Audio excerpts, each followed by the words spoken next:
So today we are discussing about low pressure measuring devices, and in this section we are learning about two sort of gauges which are used to measure very low pressure, and they are Pirani gauge and ionization gauge. So first of all, let us talk about Pirani gauge. Pirani gauge is one pressure measuring instrument used to measure very low pressure, and it is based on the principle of thermal conductivity. So it can measure very low pressure between a 0.5 torr to 10 to the power minus 4 torr. The pressure behind the working of Pirani gas is that the effective thermal conductivity of gases decreases with decrease in pressure, and vice versa. So this is very basic about working of Pirani gas. That Pirani gas we have learned here all thing is that Pirani gas is low pressure measuring device, and it is based on thermal conductivity of gas. So here is a schematic diagram of Pirani gas, and you see it consists of Wheatstone bridge, a reference tube, gauge tube, filaments, meter or galvanometer, and power source. So same concept of balancing of a Wheatstone bridge also arise here. So there is a filament, and the filament is usually made from platinum. Since filament need to heat here, they are raised to high temperature, so it is better to make the filament from an inert metal such as platinum, and the platinum is placed inside a chamber, and the filament is heated, passing current through it. You see, here is a power source, and it supply voltage to the filament, both of the filament. We will talk about later on the reference tube here, and the power source creates heating effect within the filaments. Okay, so the rate at which heat is dissipated from filament depend on the conductivity of surrounding gas mediums, which in turn depend on the pressure of the gas. So this is a core section, and let us discuss it. So the rate at which heat is dissipated from filament depend on the conductivity of surrounding gas medium. So it is true that the rate of heat at which heat is dissipated depends on conductivity of surrounding medium. It means that if the surrounding medium is highly conductive, then high amount of heat is lost within small interval of time. If it is less conductive, it requires more amount of time. Okay, suppose let us consider an wood and iron. So if the surrounding is made from iron, then it will conduct heat relatively in faster way than the wood, because the conductivity of wood is far more low than iron. So in this way, it says that the rate at which it is dissipated from filament depends on the conductivity of the surrounding medium, and this surrounding medium in turn depend on the pressure of the gas. So actually there is a surrounding of gas particle, though we have given example of iron, but here now it is the surrounding of gas, so it in turn depend on the pressure of the gas. So conductivity of gas entirely depend on the pressure of gas. If there are high number of molecules, or then you see more heat is transferred, and as the number of molecule decreases, less heat is transferred to the surrounding. So temperature of the filament will rise if there are low number of molecule, and since less heat is transferred to the surrounding, so temperature of the filament will rise, because there is not effective cooling, and because temperature rises, resistance also increases simultaneously, because temperature rise increases resistance.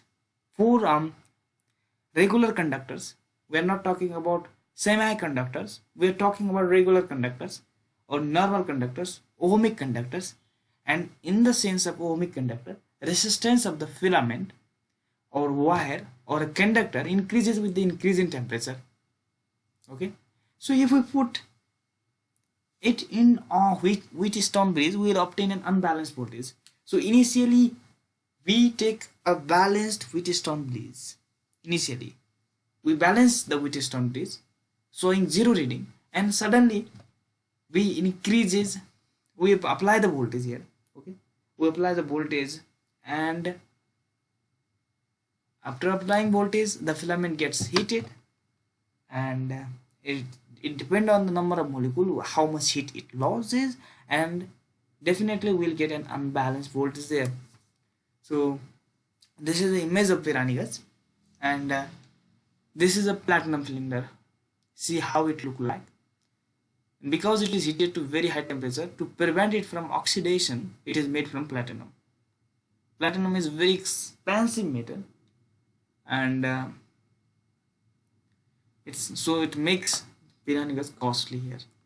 So then the unbalanced voltage will be calibrated in terms of low pressure, and thus it measures the pressure through the change in thermal conductivity of gas. So here a concept of calibration come into play.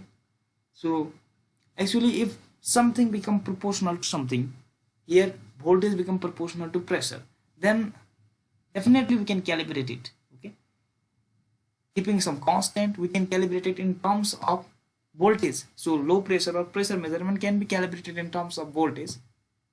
So it is possible only because the voltage is directly proportional to pressure here. Thus we are able to measure the thermal conductivity of gases, pressure of the gas through thermal conductivity. Okay, so there is a new concept of dummy Pirani gauge. So actually in first slide we see that here is a reference tube. Now why we use reference tube, why this single tube is not sufficient here? So we are talking about this. So dummy Pirani gauge is used because the instrument is affected by ambient temperature, and so to avoid this we use two Pirani gauges and put them in two arms of the Wheatstone bridge. Okay, why we put it on two arms of Wheatstone bridge?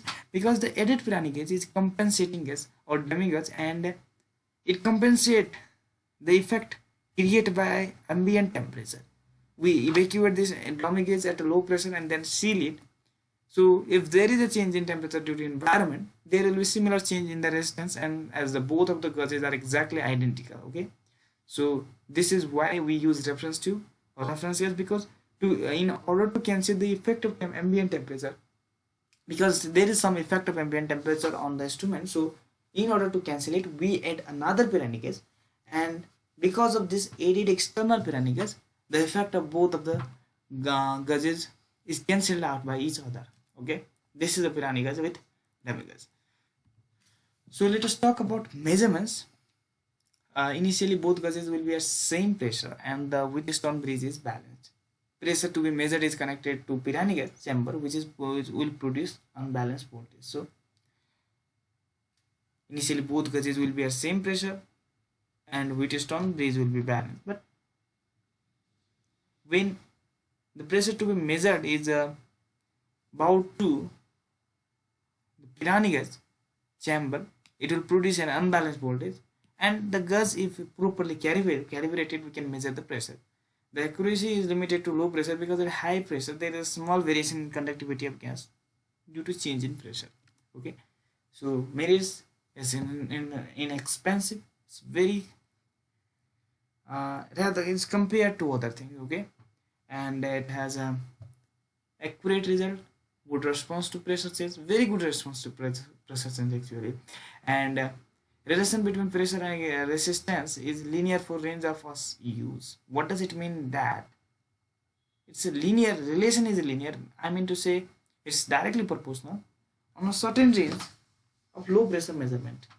And limitation, electric power is must. This is a simple one, that's not a big limitation here, but at least we suffer this sometime.